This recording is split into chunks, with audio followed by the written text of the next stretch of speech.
Aveling's arm jerked as he squeezed off another 2 shots into the darkness. In the muzzle flash, Auger thought she saw something as well, a small doll-like figure scurrying along close to the rough-hewn tunnel wall. The child-sized figure wore a red dress, but the face she had seen in the instant of the flash had not been that of a child at all, but something wizened and feral, half hag, half ghoul, with a vile grin full of sharp, blackened teeth. The automatic felt heavy in her hands as she pointed it into the darkness and tried to aim at the spot where she thought the scurrying figure would be by now. She clicked the trigger, but nothing happened. Cursing her stupidity, she fumbled for the safety catch and tried again, but Barton must have already emptied the clip. "We're in a lot of trouble," Aveling said.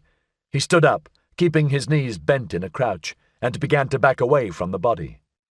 "I definitely saw something that time," Auger said, still holding the gun.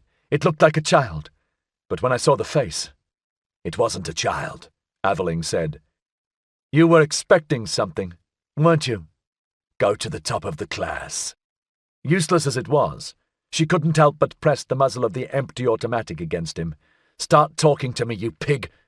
That was not the word she'd had in mind, but pig was the worst she could bring herself to utter, even under these stressful circumstances. "The child's from E1, isn't she?" "What makes you say that?" "Because whatever it is doesn't belong here. Now tell me what you know." "It's an NI infiltration unit," Aveling said heavily. He danced the torch beam around the walls, but there was no sign of the child. "A what?" "Oh, come on, Auger.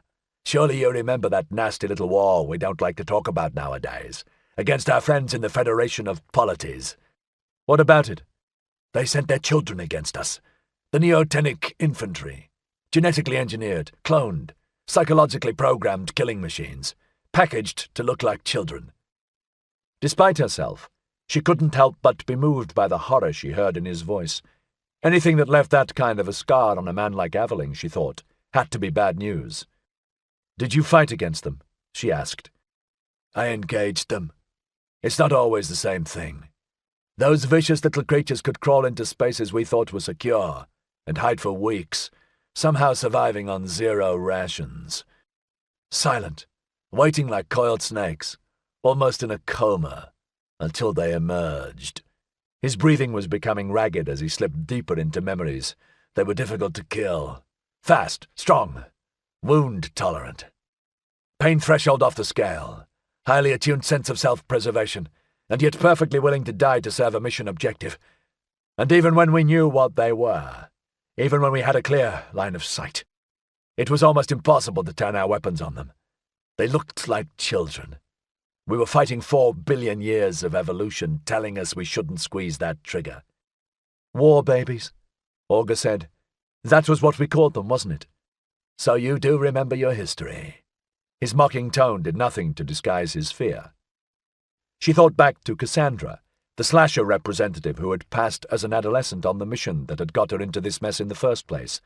The neotenic infantry had been a step towards the emergence of entire factions of child-sized slashers, but it had also been a step that no one liked to talk about now, least of all the slashers. I remember that they were a genetic dead end. They didn't work out well. They were mentally unstable and they wore out fast. "They were weapons," Aveling said, "designed with a specific shelf life." "But no one's seen any war babies for 20, 30 years, Aveling. Please tell me what one is doing in a tunnel under Paris in E2.